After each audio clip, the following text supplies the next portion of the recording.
There was a time where the top fighting organization in the world did not have female fighters. UFC President Dana White refused to bring women into the cage. When are we going to see women in the UFC, man? Never. Never? Never.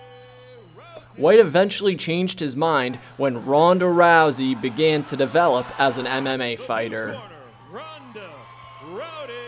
Ronda Rousey was an undeniable celebrity and an undeniable star in the making. She had the star quality, she had the charisma, she had the dominance and the win streak and everything. She was perfectly packaged and parceled and delivered straight to Dana White's doorstep. All he had to do was say yes, give her a contract, and watch the money roll in.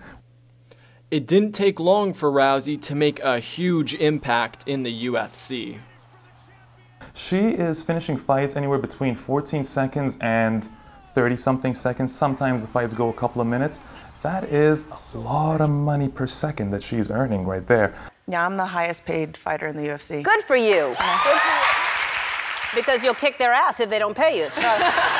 Fighters from local MMA gyms have felt Rousey's rise to fame impact their sport. Black Devil MMA's head coach is especially fond of Rousey. Ridiculous. She's you know, she's so good. It's I don't see anybody beating her anytime soon. Danny works with both amateur and professional fighters. He believes that Rousey's popularity has given athletes a good reason to try out the sport. I think for us it's more serious. Yeah, I think she's made it, like I said, I think she's made the idea of fighting accessible to the average person. Melissa works as a hairstylist, but has spent the last year training in MMA. The rise of women's MMA has allowed more female fighters to compete at a pro level. Melissa makes her pro debut next month.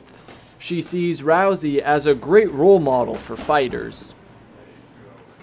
I think that she sets a good example for female fighters because, you know, she's an Olympian, she trains hard, and she's just like a really great athlete.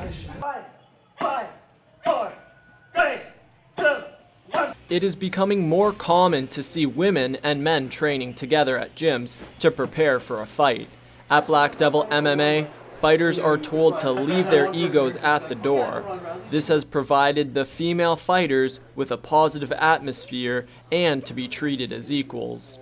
Yeah, they treat me like any other person. Sometimes, you know, because of the weight difference, like they will maybe use a little less force just to help me out because there aren't too many women my size. But for the most part, they're very supportive. They help me train for my fights, and I actually prefer sparring with men.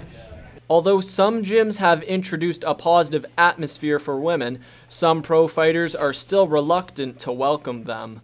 MMA Coach of the Year Dwayne Ludwig recently admitted to refusing to train women. Several male fighters have also thrown sexist remarks towards Rousey.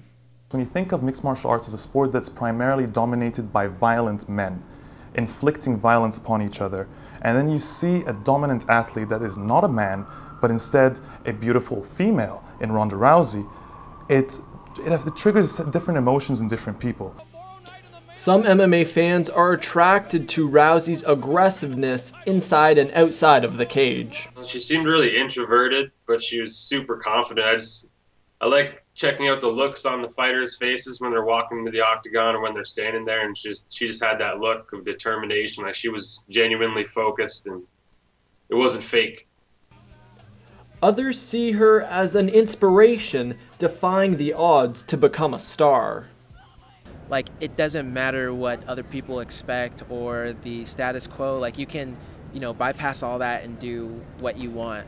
So yeah, so it's like if I wanted to go skydiving or something, like, it's not something I would typically want to do, like people in wheelchairs, but like people do it. So I think it says just go after what you want, and whatever other people think is irrelevant. Ronda Rousey's next fight will take place November 14th in Australia. The fight card will most likely be a sellout, setting a UFC record for attendance with 70,000 people. Michael Hutchinson, Ryerson TV News.